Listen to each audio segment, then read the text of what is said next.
Next. By Harvey. Prochainement dans votre cinéma. On y est, les cinémas vont pouvoir rouvrir leurs portes dès le 19 mai. On va pouvoir faire le point sur les films proposés dès la réouverture. Next. By Harvey. Toujours à l'affiche. Avec tout d'abord les séances de rattrapage, ces films sont sortis pendant la période Covid et ils seront de retour sur le grand écran dès le 19 mai. C'est le cas pour Polly avec Julie Gaillet, François Cluzet et Elisa Delambert. Le film multi-récompensé d'Albert Dupontel, Adieu les cons, sera aussi présent le jour J, avec dans le casting Virginie Efira et Nicolas Marié.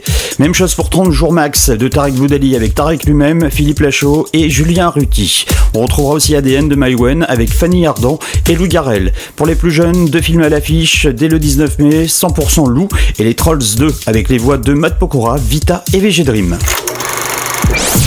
Next.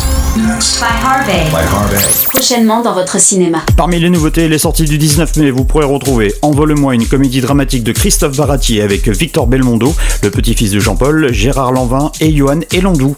Victor Belmondo, alias Thomas dans le film, passe ses nuits en boîte de nuit jusqu'au jour où son père, Gérard Lanvin, alias le docteur Reynard, n'en peut plus de cette situation et décide de lui couper ses vivres et lui impose de s'imposer d'un de ses jeunes patients gravement malade pour se racheter.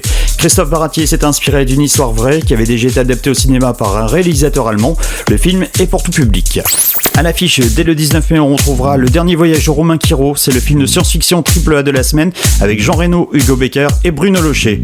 Dans ce film, on ira dans un futur proche où une mystérieuse lune rouge est exploitée à outrance pour son énergie. Malheureusement, elle changera brusquement de trajectoire et foncera droit sur Terre. Et le seul astronaute capable de la détruire refusera d'accomplir cette mission en disparaissant. Traqué sans relâche, notre astronaute croisera Elma, une adolescente au tempérament explosif qui l'accompagnera dans sa fuite. Mandibule, c'est le film what the fuck français de la semaine. Normal, derrière on y retrouve Quentin Dupieux, à qui l'on doit quelques films bien barrés tels que Rubber ou encore Steak avec Eric et Ramsey. Dans ce film, Jean Gab et Manu, alias David et Grégoire du Palmacho, deux amis simples d'esprit, trouvent une mouche géante coincée dans le coffre d'une voiture et se mettent en tête de la dresser pour gagner de l'argent avec. Ce film est pour tout public. Tom et Jerry sont de retour en live action. Dans ce film, notre souris préférée alias Jerry va vouloir s'installer dans le plus bel hôtel de New York la veille d'un mariage le plus important. Résultat, Kayla, la wedding planeuse, n'a d'autre choix que d'embaucher Tom pour se débarrasser de l'intrus. Et là, c'est le drame. Cette comédie est conseillée dès 6 ans.